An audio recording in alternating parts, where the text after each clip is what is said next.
But nonetheless, let's get into it, man. Let's talk some OTAs. Green Bay Packers, like I said, back in town with some OTAs. Tim, this video right here, sir.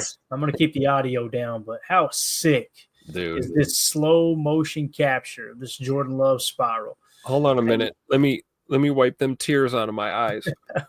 It's a thing of beauty. I mean, look at this.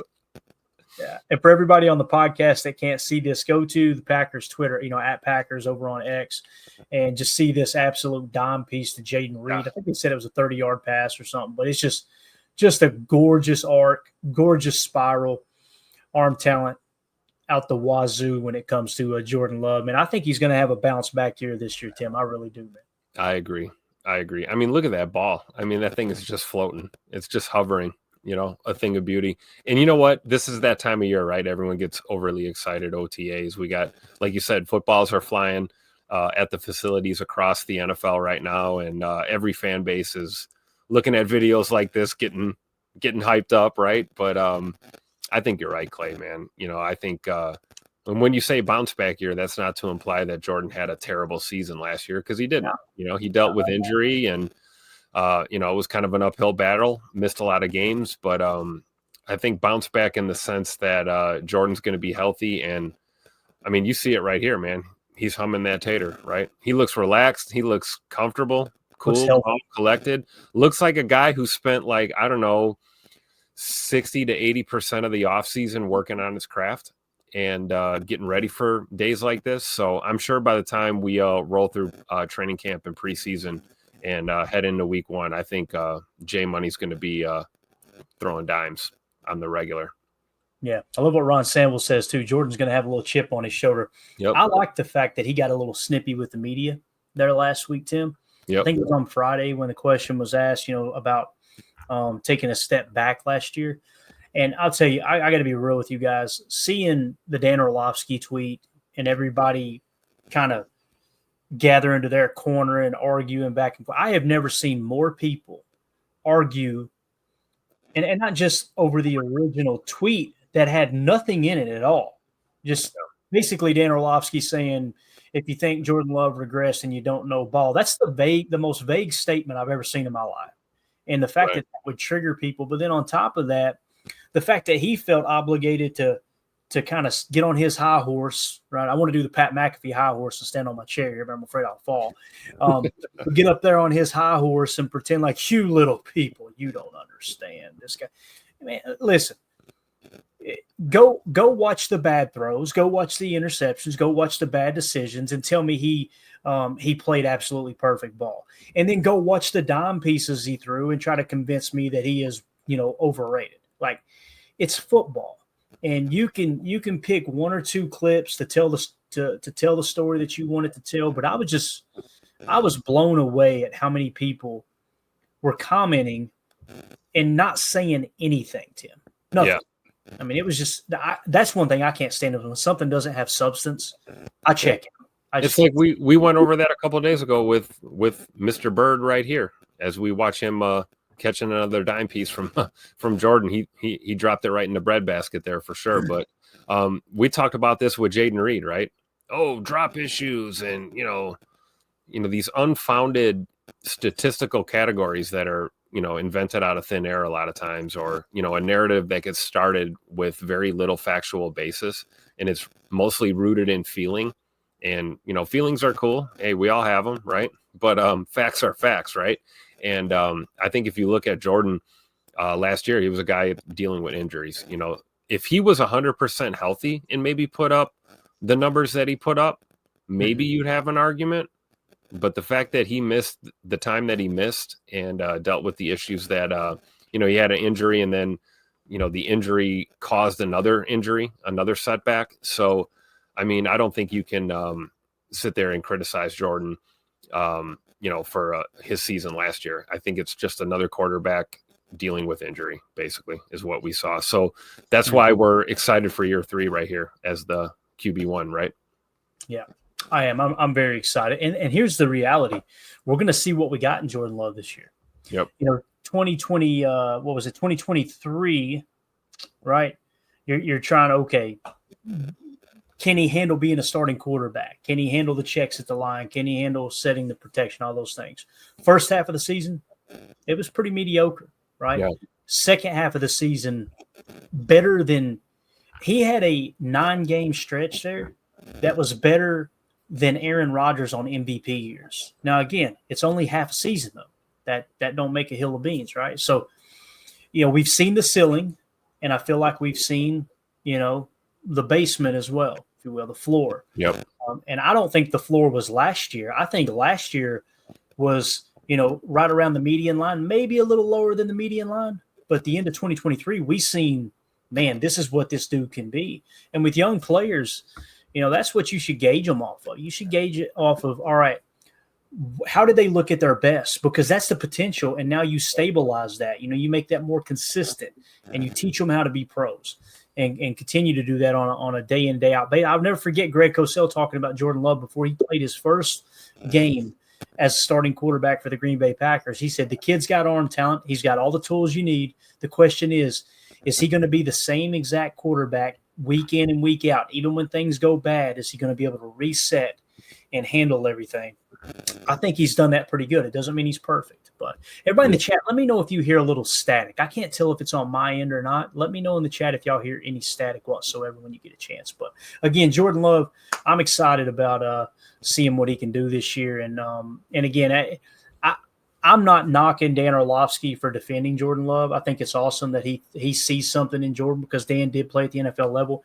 It's just the vague statement, and it does seem like in the dead part of the year, people just the more vague they can make the tweet, the more interaction it's going to get, because people get the wrong way. And scrape every last drop out of that content, right? You got to churn it up. It's the calm before the storm. In a few short weeks here, we're gonna the news feed is gonna definitely kick into overdrive. So I get it. It's that time of year, right?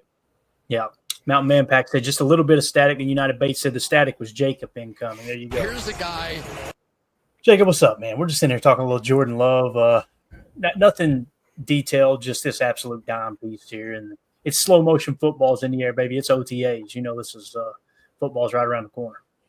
No, that's exactly what I was hoping to see. I've been stuck at work all day. Ran here obviously a little late. Had to sit my butt outside for a second, but I was hoping to see some just beautiful slow motion balls being dropped. That's what I like. It was really. Sit your butt outside. Did you get rained on all day as well? What's that? Did you get rain all day as well? No, I got like 15 minutes of like mild showers, and apparently we're supposed to get some thunderstorms, but it's all calm right now. Why? Right.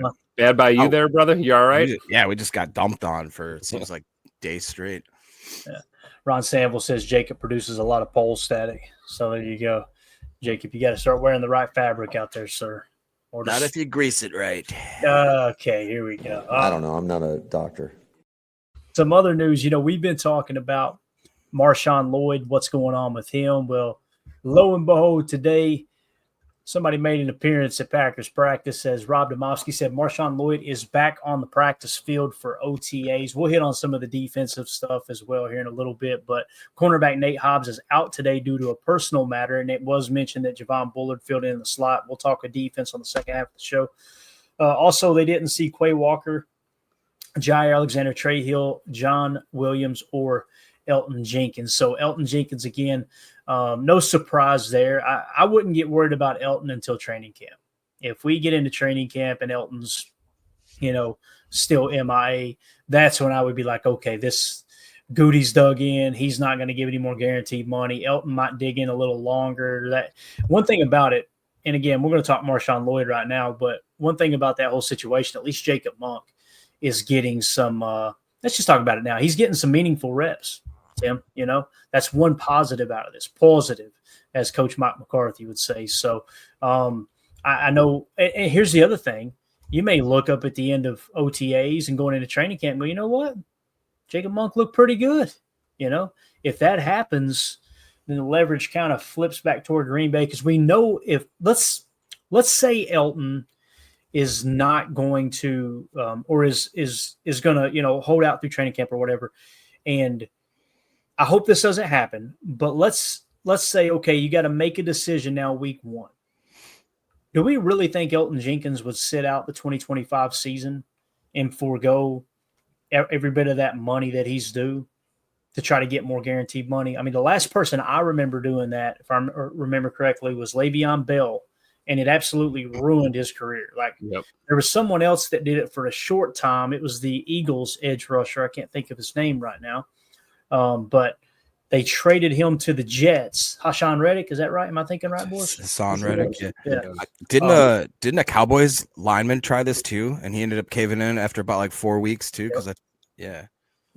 So again, I understand where Elton's coming from, but what if you get through OTAs, Tim? What if you get going into training camp and Jacob Monk's a dude? All of a sudden, it's like, holy cow, this guy can play. Then you're not gonna budge on that contract, and now Elton's got to make a decision to come back in. Now, the only thing that worries me there a little bit is would he try to upset the apple cart a little bit? Yeah, I don't see Elton being that guy, but I don't either.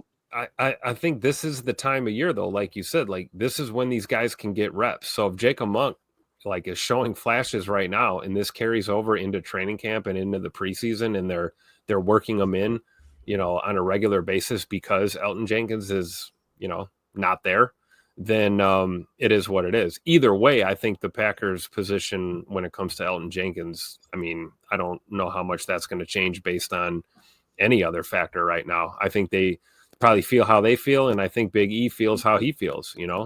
He's he's at that dirty 30 mark. He's looking for some guaranteed money and some security here, and the mid to late stages of his career. He's moving over to center. I don't think anyone's wrong in this situation. I think the Packers got to do what's best for the Packers, and Big E's going to be a team guy, but he's also got to look out for his own career, right? You're only your own person, right? You got one life to live. So I don't knock any parties right now, especially this time of year. But to answer your question, if we start seeing we're 5-6 days away from the first preseason game, and we haven't seen Elgton Jenkins at all, and we've seen a lot of Jacob Monk, and if he proves to be the dude, then I think you got to give him those reps. However, we can sit here and speculate all we want. For all we know, this will be handled pretty quickly, right? And they'll just get something done. Keep Elgton here for.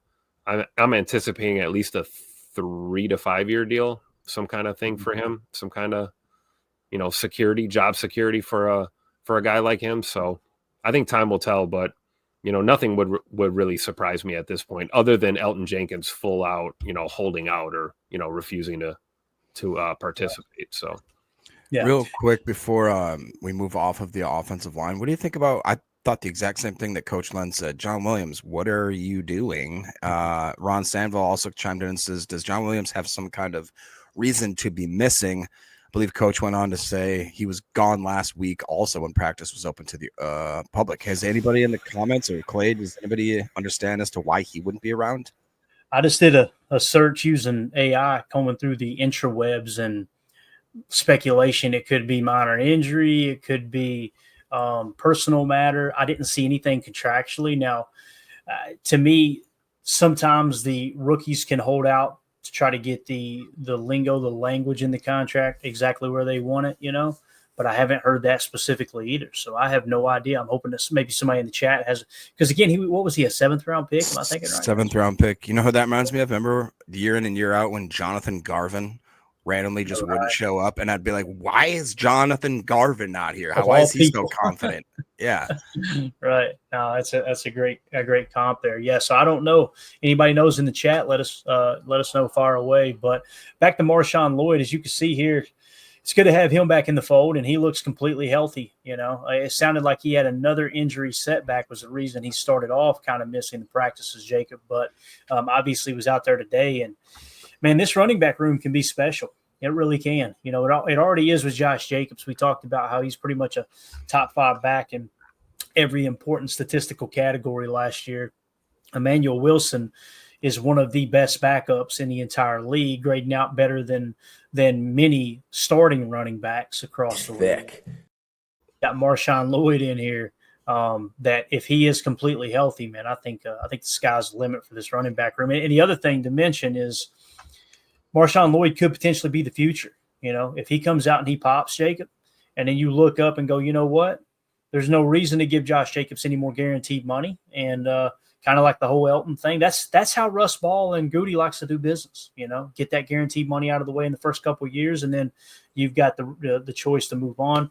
And no way, shape, or form do I want him to move on from Josh Jacobs. But if you hit a home run on Marshawn Lloyd, you feel good about when Josh Jacobs' time is up, you extend Lloyd and you just keep this thing rolling. But long way to go. Obviously, injury's been an issue. What do you think about the way he looks here, Jake? And shout out to Ryan Wood, by the way, @by Ryan Wood for this video that he posted on X. Yeah, you guys know that I'm usually pretty excited and can get pretty hyped on certain players. I can't help but I'll have to tamp down my expectations with Lloyd until I really do see him stay throughout the offseason program, into training camp, into preseason, and hopefully get to see him actually on the field in live action, because as up to this point, I just don't have enough stuff on tape, enough, product to look at and really be happy with. I mean, he's not the UDFA, he's not a late round pick. We put some pretty big draft capital in this guy, and we've gotten basically zero return on that investment so far. But with that being said, if you flip on the USC tape, you understand why they thought this dude could absolutely be a home run killer. There was a certain play where it was like just a stretch play to the left, and it got stuffed up right away, and he bounced it back and had the speed and the direction and just the smarts to absolutely – he burned everybody by like 10 yards. I mean, he was able to completely turn around the field, switch, run, basically 30 yards just to go laterally to get upfield 1 foot. And then when he made that last step and kind of turn on the burners, nobody was catching that dude. And you watch the way that he runs, it's a very, I don't want to say he's upright, but it's very like balanced, and it's like deceivingly shifty when he wants to like kind of put on the deke moves. He seems like his body he reminds me a little bit of like Maurice Jones-Drew, if you remember him, just kind of like a very like tough guy to get down because he's such a balanced runner. Obviously doesn't have the tree trunks like he did, but I'm excited. I think that the sky's the limit for this guy. And you talked about how great this back room could be. When you talk about a guy like Chris Brooks, maybe being the odd man out, and you've got guys like Wilson, him, and obviously with Jacobs, that's pretty special back room.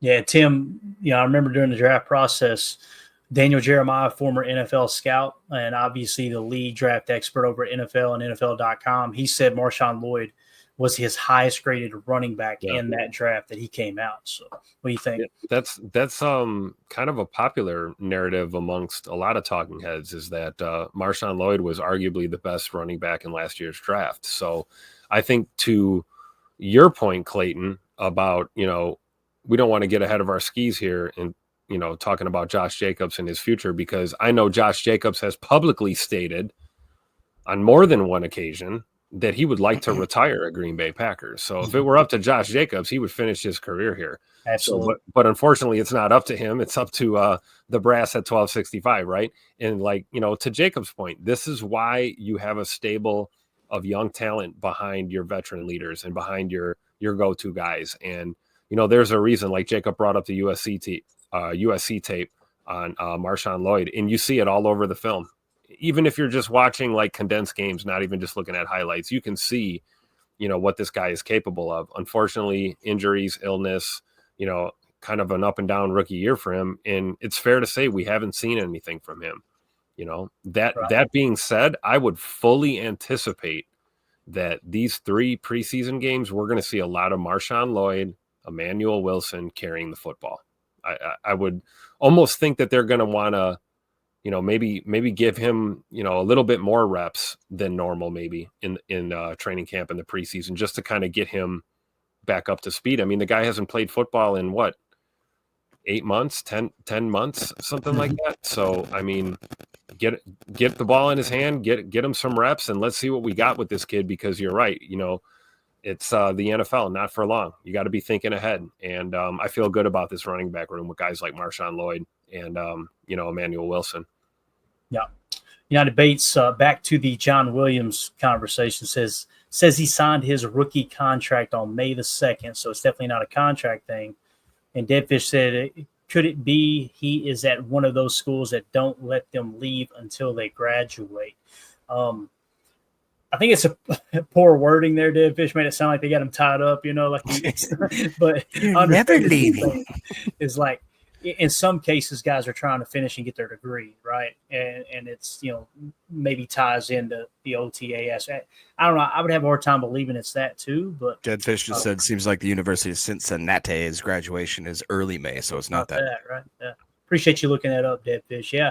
I don't know, man. It's strange. I'm a little bit gun shy. I ain't gonna lie. Who was the running back, or I'm sorry, the offensive lineman that we drafted? Oh, I'm trying to think. Was it not Stefanski? Stepaniak?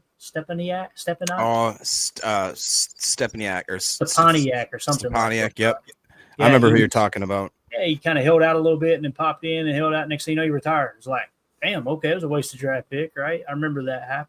So hopefully it's nothing like that. You get a little, like I said, a little gun show and stuff like that does happen. But was it Coach Lent, Cole Matt? We had that happen with Cole Madison. See, Cole Madison, I think, was another one. Yeah, that's true. So maybe it's because there was Stepaniak. No, Stepaniak, you're right. He did the same thing. Did he? So there was two of them. Wow. Interesting. So hopefully that's not the case with John Williams and everything works out there, obviously. But since we're talking offensive line, I thought this was really cool. Zach Tom has been a big topic of conversation, Jacob, with him going into a contract year. Now, you got Elgton Jenkins, who's looking to get a little more guaranteed money, probably going to be his last big bite at the apple. So he's trying to get a little chunk of change before he turns 30, rightfully so. And then on the opposite end of the spectrum, you got a 4th-round pick in Zach Tom, who's coming up for a contract next year. And I thought this was really cool. Matt LaFleur says it means a lot to him that Zach Tom has been present at voluntary OTAs. When he could be sitting out until he gets a contract extension. I think that's a great move by Matt LaFleur to mention that. Like, hey, listen, this dude has every right to go, hey, I'm not coming in until I get a deal. And the fact that he's in here makes me want to give him that deal, Jacob. You know what I'm saying? He was the best guy around. I just think it's a smart way to handle a player, like you said, that has to be a leader. That there's stuff going on in that offensive line room, so you don't want to have two of your stars in any way dismayed. So being a leader of men, I think that Matt, too, he's grown enough to understand that, like, you can't be really playing favorites in front of people, but you definitely can give guys their flowers and give them credit, especially, like you said, when it's in a contract situation where you definitely want to try to see if you can you guys know how deep I am. If you can try to even save a little bit of money by just getting that done a little early and maybe not letting him – I hate saying not letting him see what his true worth is in the league, but not letting it get to the point where he has us more leverage over us as far as the negotiations go. And I just think it's a great thing to do. And I wonder if Matt LaFleur has learned – he has to have learned. There's no if. He has to have learned from previous experiences, whether that be with Rodgers or just any other players, that – there may be a certain way of tweaking your interactions, especially publicly in the media with your players. You know what I mean? Like not dragging them, there are times for that. There are times where, like, whoever he mentioned, I'm sure, of not being in shape, I'm sure that person knows exactly who he was talking about, but he didn't need to say, hey, 52, you fat, you know what I mean? Hey, whoa. No, it's like you always say, Clayton, right? You criticize in private and you give praise in public, right? Yeah. And that's what good coaches do. If you've got an issue with a player, you've already talked to him, you've already had that conversation before anything's said to the media. So I think to that point, I think Matt's doing a good job. Like Jacob said, you can say things without getting into the nitty-gritty specifics, right? Yeah, and in some cases, coaches will actually go to certain players. Like Belichick talked about this on a podcast the other day it was kind of a players only type podcast. And he said, I would go to Brady before practice and be like, hey, I'm really going to get on you today. I'm just be ready. Okay. Be prepared for it. Tom's like, all right, it's cool. And that you're setting that tone like, damn it, if Tom Brady is fair game, I know I am as the third best wide receiver on the team. Right. So, Mike Holmgren perfected the art of doing that with the coordinators, with the assistant coaches. He would let the assistant coaches know, listen, I'm going to get on your ass today at practice, because if I get on you instead of the players and they respect you, they're going to go, oh, man, my guy's getting chewed out and it's my fault. And they're going to want to up that game, right? And that was Bill Walsh 101. And many of his players, while they played for Bill Walsh, were very vocal that, man, I hated the way that he did that psychology, that, manipulation. And then afterwards, with all the championships, you go, boy, he knew what he was doing, So those things do matter for sure. And I did get you a new screen grab here, Tim. I don't know if you've seen it yet. You ready for this? Look at that one right there, baby. I love that side eye. I love it. That's almost as good as the Coach Halfley one we have. I love it. Yeah, and I got them right next to each other for quick reference. Bang, you can hit them with that. You can hit them with that, whichever you're feeling. Matt Schneidman also tweeted out. I just caught the ball. Matt Schneidman also tweeted out only Penei and I'm hearing people call him Penny Sewell now. I thought it was Penei Sewell. I thought it was Penei. Yeah, I tell you, man. Anyway, and Lane Johnson got more All-Pro votes at right tackle than Zach Tom. So the only two guys that got more All-Pro votes than Zach Tom at right tackle. Tom said, quote, "I think when I'm at my best, I'm the best in the league." More on Tom in a story later and what he said about waiting for a contract extension entering the final year of his rookie deal. So make sure you guys keep up with Matt Schneidman and his work over at The Athletic. That'll be a hell of an article, I'm sure. Don't you love that quote from Zach Tom, though? Oh, yeah.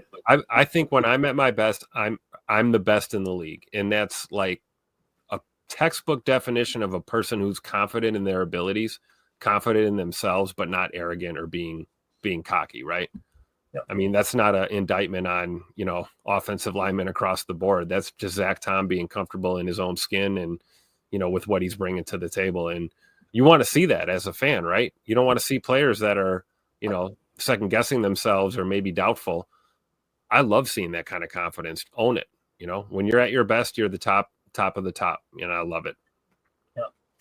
All right. We also, since we're talking offensive line, got a little look at Anthony Belton today, working through some drills as Matt Schneidman put this tweet out with the video. Big Escalade. Let's go. Yeah, big old boy, man. Big old boy. So they just, listen, nothing crazy here, just going through a little gauntlet of pass blocking essentially.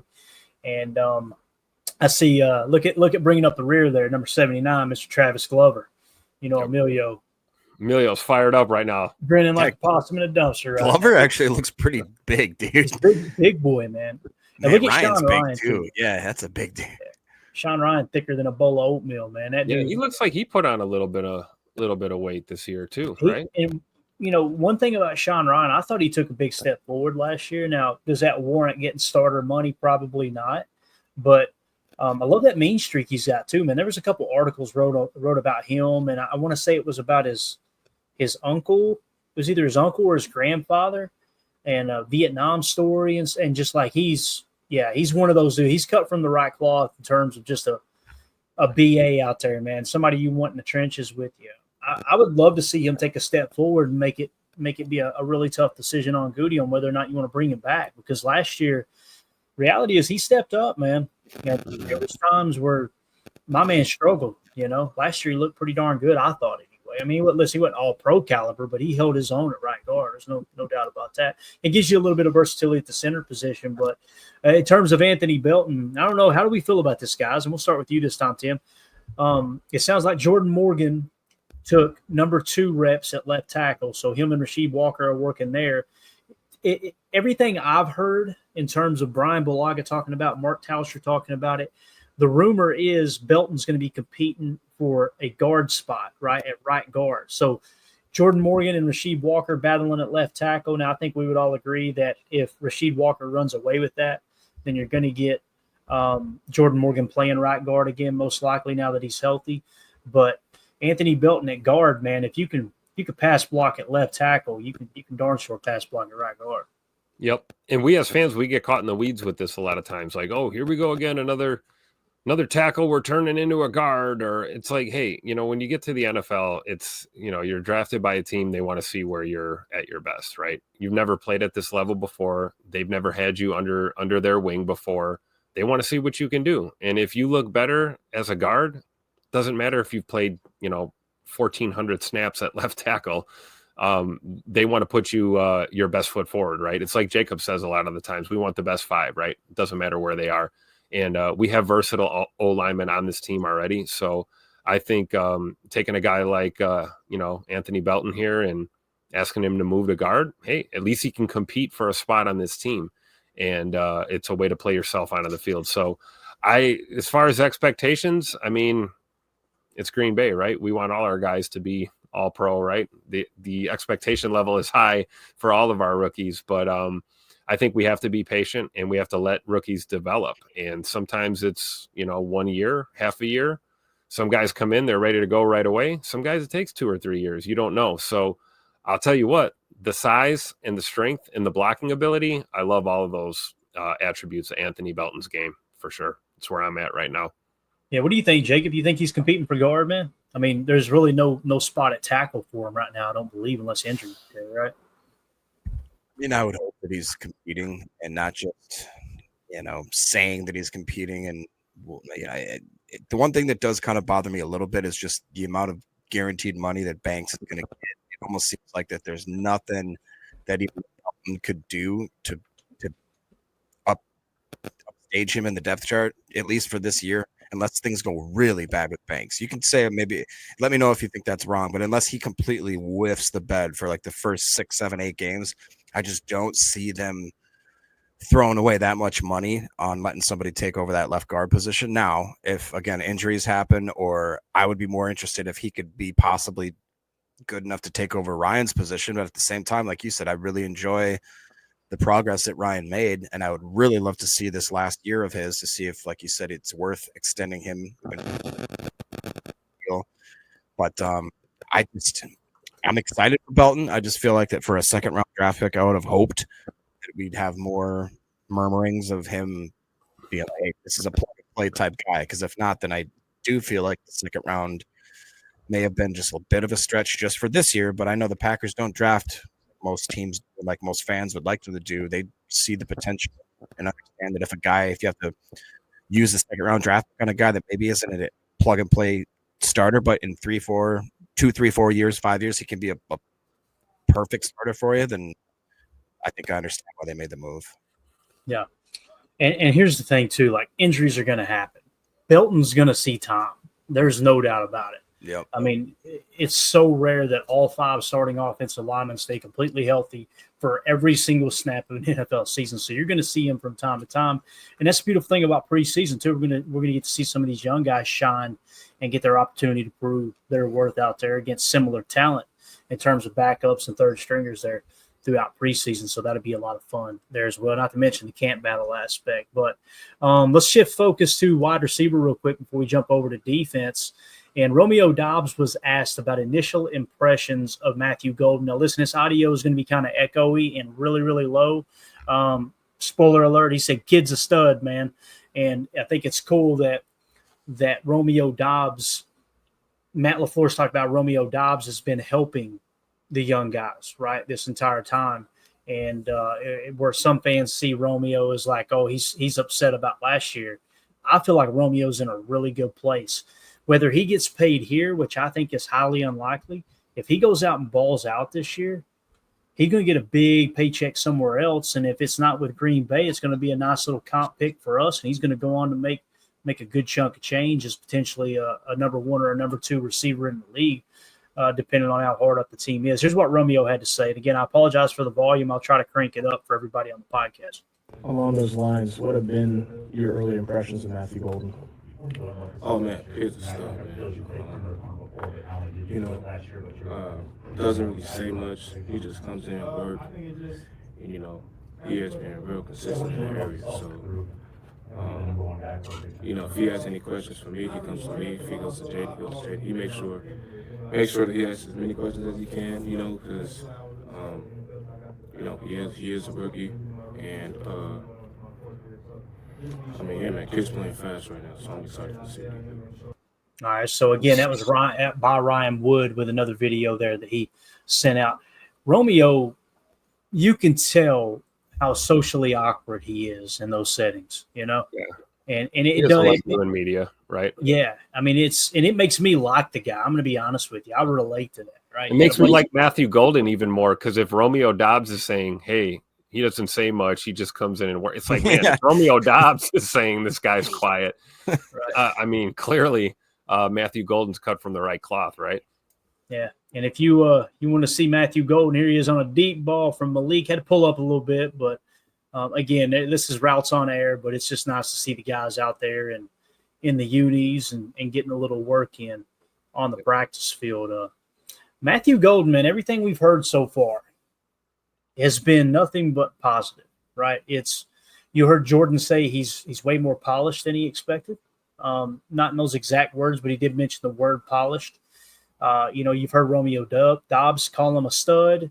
Jaden Reed mentioned him as well, and he's another veteran that's been helping Matthew Golden along. I was thinking about this today, Tim. I'm going to get your all's take on it. We hadn't drafted a wide receiver since 2002 in the first round, right? Now, the last time that we came real close to drafting a wide receiver in the first round, you guys will remember they said they had Justin Jefferson extremely high on their board, and they were also going to draft Brandon Ayuk in the first round, and 49ers jumped up and nabbed him from them. Both of those guys, excellent receivers. Some would argue that both of them are number one receivers, right? I don't know how you feel about Ayuk, but I think he's right there on the cusp if he's not considered number one. The reason I mention that is if Goody had a true first-round grade on those guys, which we know he did at the time because later on it comes out that they were maneuvering and positioning to try to be the one to draft Ayuk. That's a good little gauge to go, okay, the last wide receiver that Goody had a first-round grade on, both of them studs in the league. Right. I don't know how you guys feel, but that's kind of how I throw that comp out there. I'm excited about Matthew Golden, man. I think he's going to be one of these players that right from the jump. Now, listen, I'm not expecting a 1,500-yard season. Like I said before, 600-700 yards is a great start for a rookie, right? But if he comes out somehow, some way, and he's sniffing 900 yards and he's taking the top off the defense and opening things up underneath Jaden Reed, Tucker Kraft, home run of a pick, Tim. Yeah, absolutely. I mean, clearly the Pack had a first-round grade on Matt Golden, right? I mean, it was kind of the – we were at the draft. We heard him talking before day one, before the picks were announced. I think it's kind of come out at this point that it was kind of the known unknown that the Packers were going to probably take him in the first round. We know he knew before he was picked for sure, and it just goes to show. And then we go ahead and in the third round grab Savion Williams. This is what we talked about earlier in the running back room, right? You keep a fresh crop of young talent behind the guys that you've been developing and the guys that are your main guys. We got a bunch of wide receiver one guys because every week it's a different guy that's our wide receiver one. Some weeks it's Bird. It's been Christian Watson in the past. We've leaned on Romeo Dobbs a lot in the past. We've got a kid in Matthew Golden here that is going to give us even more depth and more options. So clearly I'm going to go ahead and be a Goot licker and trust in Goot and believe in the draft picks and say that, yeah, hell yeah, I'm fired up about Matt Golden and Savion Williams for that matter as well. This receiving room is arguably getting better every year, the last, 2 to 3 years, these past couple of drafts. So, sky's the limit for this group. Jacob, Matthew Golden, what do you think, Bo?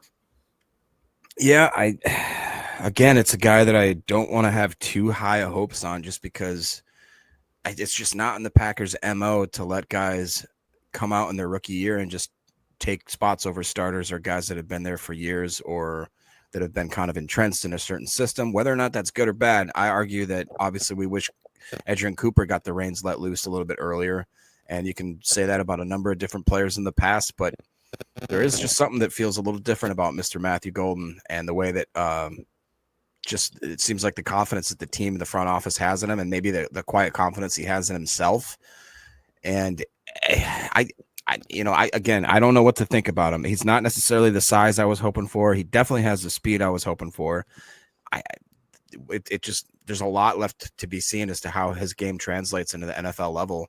But again, if any of that sort of the highlight reel, the tape, when you put that on, you understand as to why they did have that first round draft grade on him. And a great point that Clayton made is if Goot is that good at saying, hey, this dude's a first round selection, and you compare it to the other ones that he had in previous years, like you said, the Justin Jeffersons, the Brandon Ayuks, I'm willing to give the kid a few games to get his feet wet and see what we have there for sure. And I will remind you guys that as of 2 or 3 days ago that Underdog for this season had basically Golden's par or his average being at 4.5 touchdowns receiving and 750 receiving yards, which, as Clayton said, that's right on the money.